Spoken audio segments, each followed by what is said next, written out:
Bonjour tout le monde et bienvenue dans la forteresse de solitude et aujourd'hui, nouvelle vidéo comics et aujourd'hui on va parler d'un titre que je viens de finir de lire, Night Fever de Ed Brubaker et Sean Phillips, mon premier Brubaker Phillips qui est publié chez Delcourt, c'est un tome comme ça, hop, qui était à... je crois que ça devait être 18€, sachant que c'est une taille de luxe. Si je prends un Absolute Power par exemple, hop, le Night Fever est plus grand, c'est de la taille de luxe, c'est génial. Hop les. Night Fever, alors de quoi ça parle? Précision avant, spoil, il y aura du spoil. Je vais faire le résumé vite fait, mais après on part en spoil. Parce que je peux pas en parler sans révéler des bouts d'histoire. Bref, c'est parti. Donc, Night Fever, ça commence sur un personnage qui part en voyage en Italie, ou enfin je sais pas si en Europe en tout cas, parce qu'il est celui qui vend les droits des livres. Donc en fait on le voit dans la première case, il a des manuscrits qu'il relie, etc. Et du coup il va en Europe pour vendre des droits à des maisons d'édition, etc. Et dans la vue en fait, il lit un livre d'un certain Dan Pickett qui s'appelle Alors le feu. Et dans ce livre en fait il y a une description d'un rêve que lui a fait quand il était plus jeune, exactement le même. Et il se dit, tiens, c'est bizarre. Et là où en fait dans les trajets en avion, généralement en fait il dort, sauf que là il était tellement absorbé par la lecture qu'il a oublié enfin il a pas oublié, il a pas du tout dormi. Et du coup il arrive à l'hôtel un peu claqué. En fait il va pas dormir pendant 2 nuits d'affilée. Et du coup, c'est là qu'on apprend son nom. Donc en fait, il s'appelle Jonathan Webb.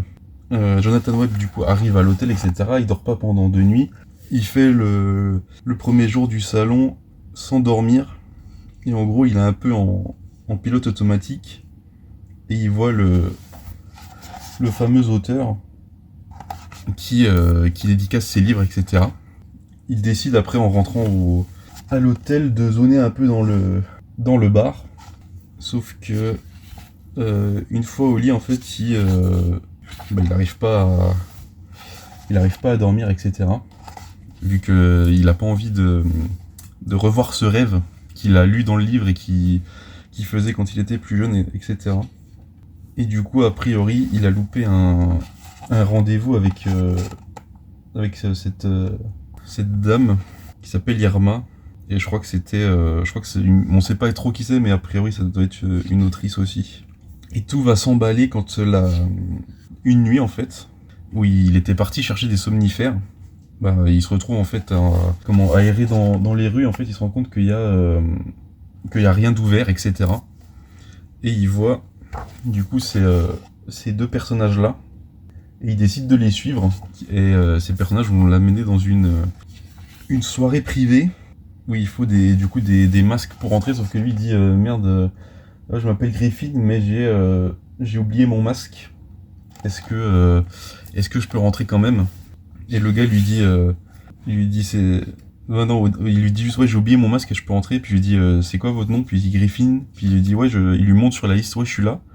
Puis il lui dit un instant, puis il lui dit il y a un problème? Oui, il vous faut un masque. Donc finalement il réussit à rentrer dans cette soirée avec un masque en se faisant passer pour quelqu'un d'autre. Et dans la soirée, forcément, il y a alcool, sexe, drogue, tout ce que vous voulez.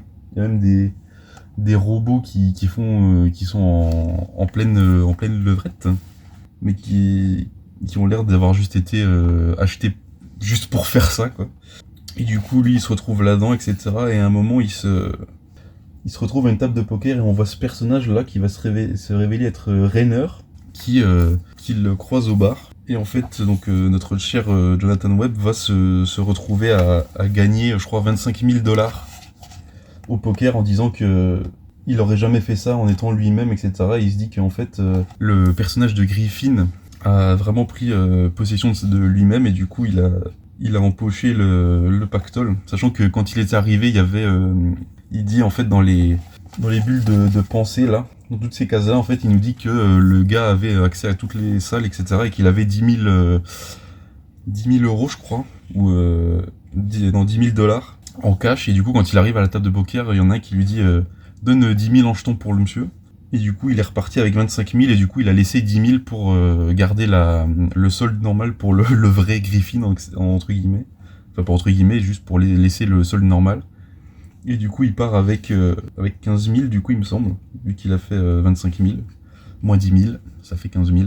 Et du coup, il part avec cet argent, sauf que, paf, il se fait percuter par une voiture, et en fait, le mec vient le dépouiller, et commence à sortir un flingue pour l'abattre. Sauf que Rainer vient à sa rescousse, et lui... que personne, voilà, il lui dit en fait, il lui dit mais il faut appeler la police, etc. Puis il lui dit ouais mais ici personne appelle la police, etc. Et du coup il prend Jonathan Webb un peu sous son aile, qui du coup Jonathan lui ment et lui dit qu'il s'appelle Griffin.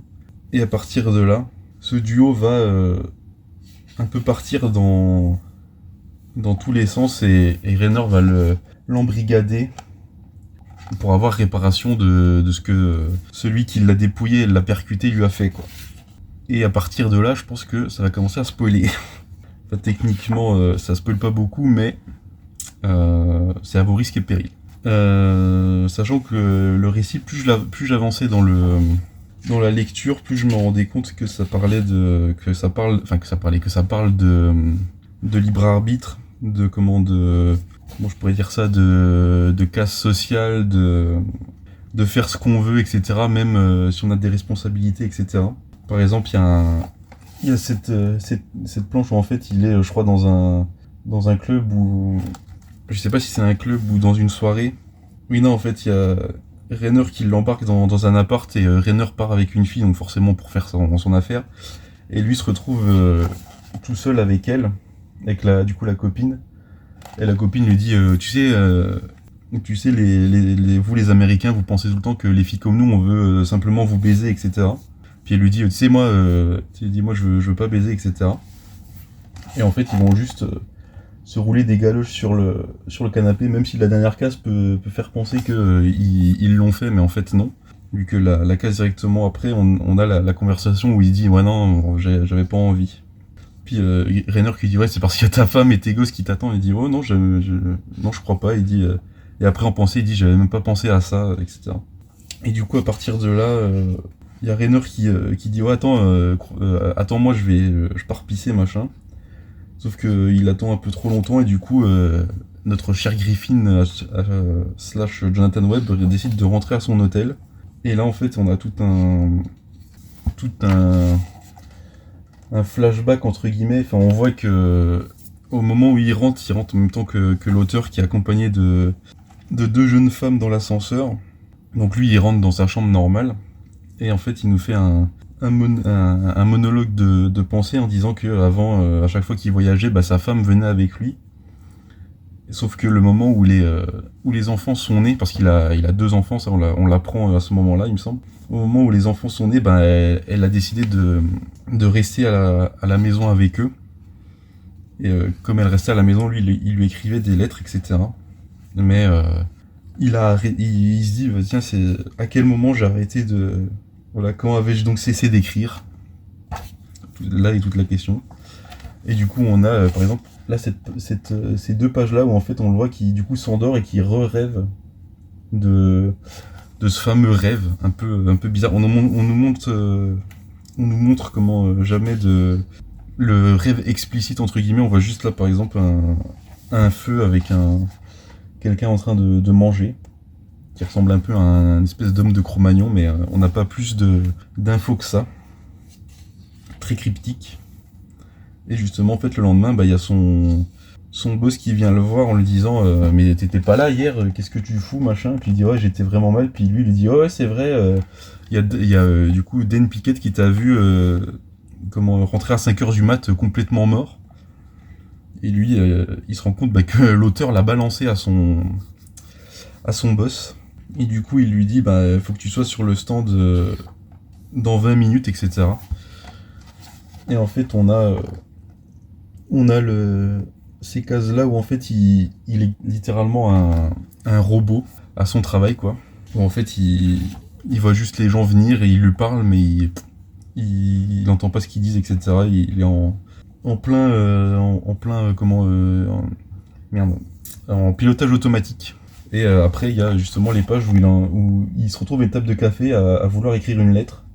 Et au final, il se dit ouais, non, putain, mais qu'est-ce que je fous, ça se trouve, elle va se dire que c'est bizarre que je lui envoie une lettre d'amour comme au bon vieux temps. Et du coup, en fait, il le fait pas. Et il part du café, etc.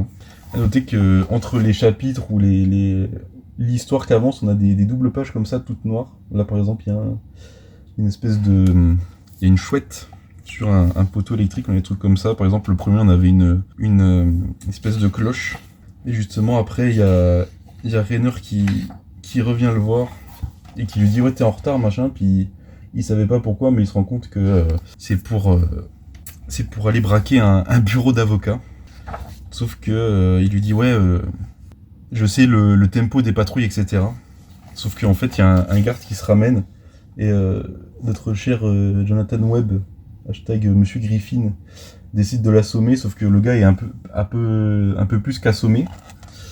Et du coup, il lui dit ouais, non, c'est pas lui notre problème, c'est nous, on a un problème parce que le garde était en avance et il lui dit merde, on a dû activer une alarme.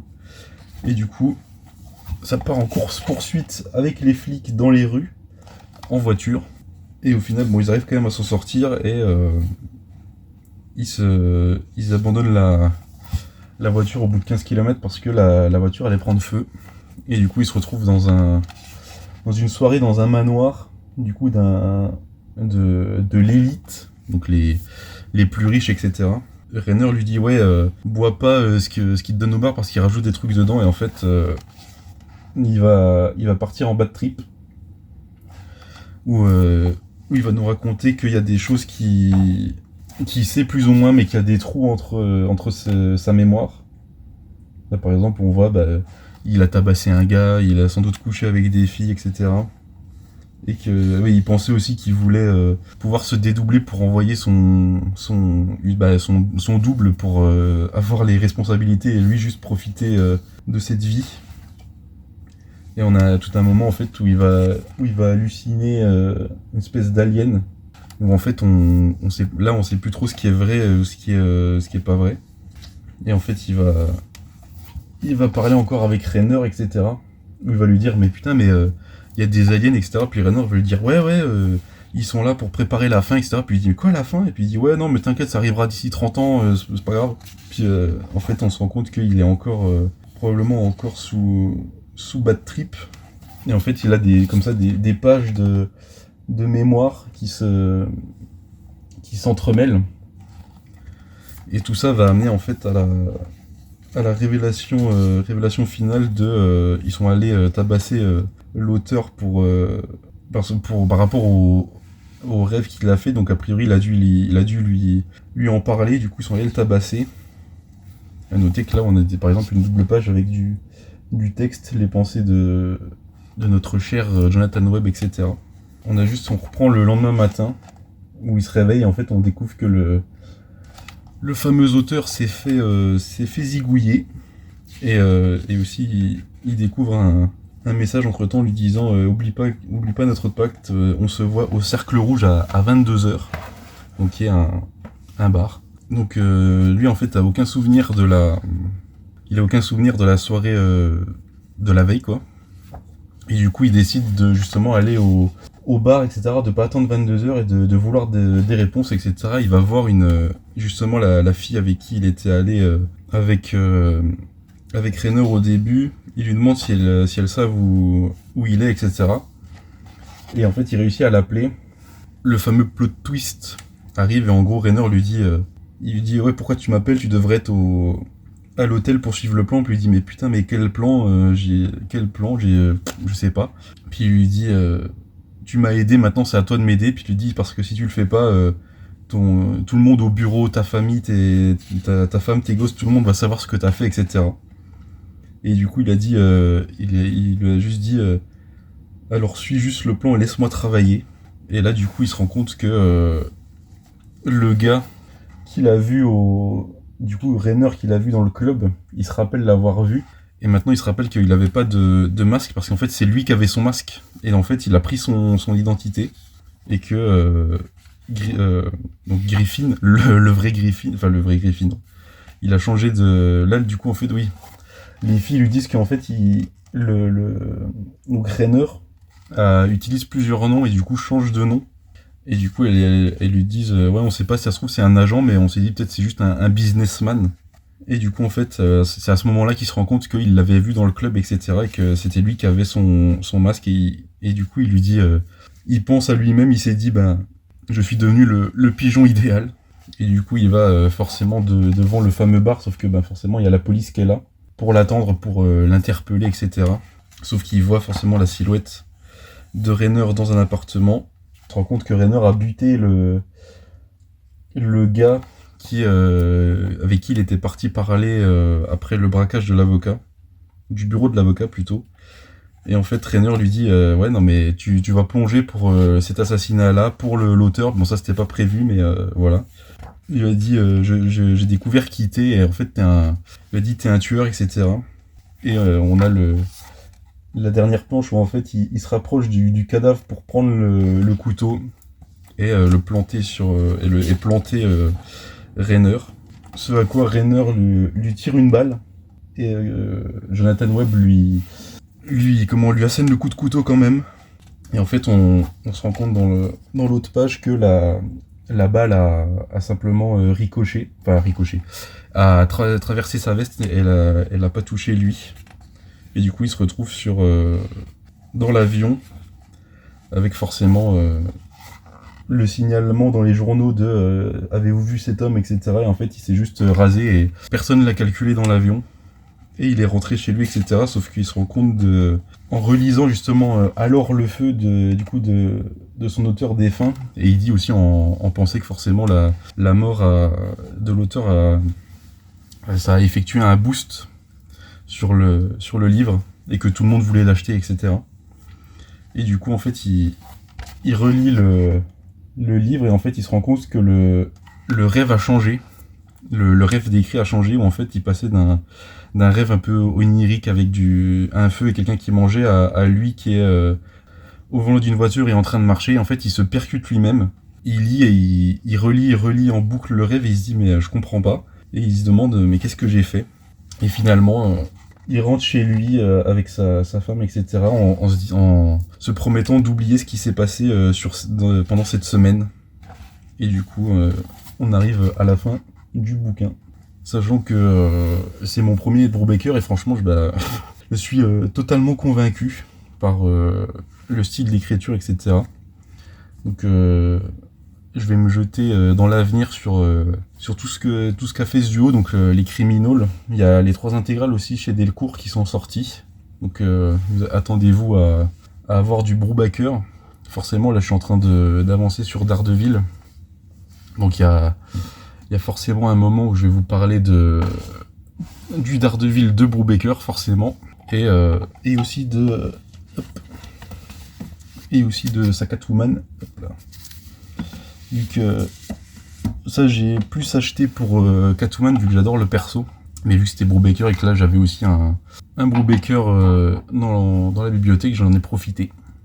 Donc voilà, donc c'est un très bon récit. Franchement, moi je vous le recommande. Par exemple, si comme moi vous avez jamais lu de Brubaker, c'est un très bon point d'entrée. Un très bon premier récit pour découvrir le style de récit, vu que c'est généralement aussi beaucoup de polar. Le style graphique de Sean Phillips, à savoir que c'est Jacob Phillips, son fils, qui fait les couleurs là-dessus. C'est un petit, je sais pas, je crois qu'il fait il doit faire peut-être 168 pages, un truc comme ça. Non, il fait 106 pages de BD, etc. Donc c'est un très bon premier récit pour découvrir Brubaker, etc. Donc voilà, moi j'ai rien de plus à vous dire là-dessus, à part l'écriture qui est très bien et qui qui aborde beaucoup de thèmes, notamment le fait de justement le libre arbitre, les choses qu'on veut faire, qu'on ne peut pas faire, que les choses qu'on voudrait mais qu'on fait pas. Par exemple, tout ce qui s'est passé là, si par exemple il n'avait pas suivi les deux personnes masquées et qu'il était juste rentré bredouille de sa chasse aux somnifères, mais rien ne se serait passé, quoi. Et du coup, je trouve que Brubaker est quand même un sacré auteur, et que le duo avec Sean Phillips est vraiment très bien trouvé, quoi. Donc voilà. Donc ça, oui, donc c'est sorti chez Delcourt, je pense que ça va être 18 euros. Achetez-le, lisez-le, etc. C'est une très très bonne reco de ma part. Les prochains sur la chaîne, ça sera sans doute Criminal, etc. Reckless. Je crois qu'il y a 4 ou 5 tomes de Reckless qui sont sortis. Donc pareil, de Brubaker et Phillips. Forcément, il y a un moment où je ferai une grosse rétrospective d'Ardeville. Parce que j'adore ce perso, j'ai les omnibus de Miller, j'ai les must-have, j'ai commencé du coup celui de Bendis, etc. Donc il y aura forcément plus de Brubaker à l'avenir sur la chaîne aussi. Et donc moi je vous dis, n'oubliez pas de liker, de me donner votre avis sur Night Fever, peut-être sur si vous l'avez aimé, et les meilleures lectures que vous avez sur Brubaker. Et moi je vous dis à la semaine prochaine, abonnez-vous, likez, partagez, tout ce que vous voulez, etc. Et n'oubliez jamais de lire sans concession. Ciao.